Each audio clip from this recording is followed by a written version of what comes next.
ইরানের বিরুদ্ধে কি স্থলযুদ্ধে জড়ানোর ফন্দি আঁটছে যুক্তরাষ্ট্র? এজন্যই কি বিশেষ স্কোয়াডও প্রস্তুত করে ফেলেছে তেহরান? যুক্তরাষ্ট্রকে নতজানু স্বীকার করানোর জন্য বিশেষ ধরনের রণকৌশল সাজিয়েছে ইরানের সামরিক বাহিনী। সাম্প্রতিক যুদ্ধের মাঝেও শক্তিশালী অস্ত্র তৈরি করে ফেলেছে তেহরান। তবে কি সম্ভাব্য যুদ্ধের ময়দানে মার্কিনীদের শেষ আস্তানাটিকেও ধ্বংস করবে ইরান? প্রশ্ন হলো, আবারও কেন যুদ্ধের উত্তাপ ছড়াচ্ছে মধ্যপ্রাচ্যে?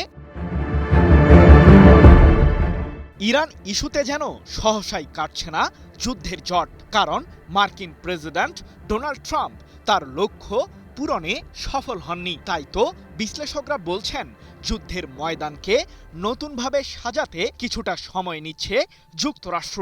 এমনকি সম্প্রতি আন্তর্জাতিক বেশ কয়েকটি সংবাদ মাধ্যম তাদের প্রতিবেদনে দাবি করে যে মার্কিন সামরিক বহরে থাকা মোট এয়ার ডিফেন্স সিস্টেমের ৮০% নাকি ফুরিয়ে গেছে।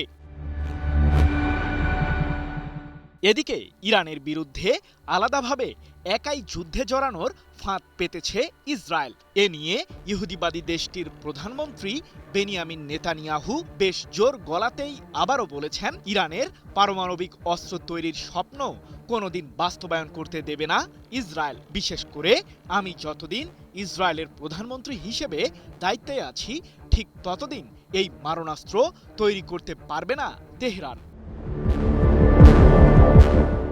ইহুদিবাদীদের এমন হুঙ্কারের মাঝেই নিজেদের সামরিক বহরকে ঢেলে সাজিয়েছে ইরানও। শত্রুপক্ষের গতিবিধির দিকে তীক্ষ্ণ দৃষ্টি রেখেছে তেহরান। এমনটি জানিয়ে ইরানের স্থলবাহিনীর কমান্ডার ব্রিগেডিয়ার জেনারেল আলী জাহানশাহী বলেছেন, আমাদের দেশের সীমানা দৃঢ়ভাবে রক্ষা করার জন্য পূর্ণ প্রস্তুতিতে রয়েছে ইরানের সশস্ত্র বাহিনী। মার্কিন বাহিনী যদি আমাদের ভূখণ্ডে পা রাখে, তাহলে তাদেরকে নতজানু স্বীকার করতে বাধ্য করবে ইরান।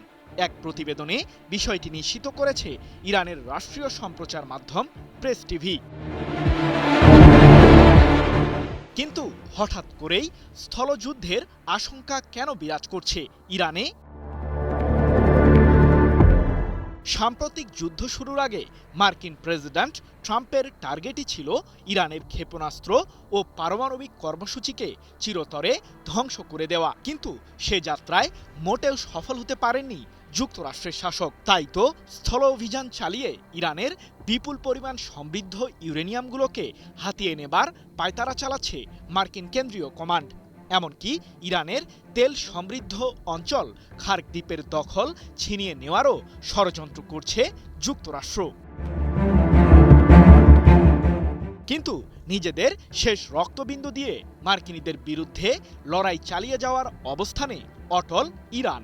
যুক্তরাষ্ট্রের যে কোনো নতুন আগ্রাসনের পাল্টা জবাব শুধুমাত্র পারস্য উপসাগরীয় অঞ্চলের মধ্যেই সীমাবদ্ধ থাকবে না, এমন অশনি সংকেত দিয়ে ইরানের পার্লামেন্টের জাতীয় নিরাপত্তা ও পররাষ্ট্র নীতি বিষয়ক কমিশনের সদস্য ইব্রাহিম রেজাই সম্প্রতি বলেছেন, আমরা শত্রুপক্ষের সকল ঘাঁটিকেই লক্ষ্যবস্তু বানাবো। সম্ভাব্য হামলার জবাব কেবল মধ্যপ্রাচ্যের মাঝেই সীমাবদ্ধ থাকবে না। বিশ্লেষকরা বলছেন, সাম্প্রতিক যুদ্ধেই ইরান প্রমাণ করেছে যে দেশটির সামরিক শক্তি ঠিক কতটা প্রখর। কারণ মধ্যপ্রাচ্যে থাকা যুক্তরাষ্ট্রের উল্লেখযোগ্য সংখ্যক সামরিক ঘাঁটিকে শুধুমাত্র মিসাইল ও আত্মঘাতী ড্রোন দিয়েই নিশানা বানিয়েছিল তেহরান, যার মাধ্যমে পারস্য উপসাগরীয় অঞ্চলে মার্কিনীদের প্রভাব বলয়কেই ঘুরিয়ে দিয়েছে ইরান। সৃজন মাহমুদ, নিউজ 24।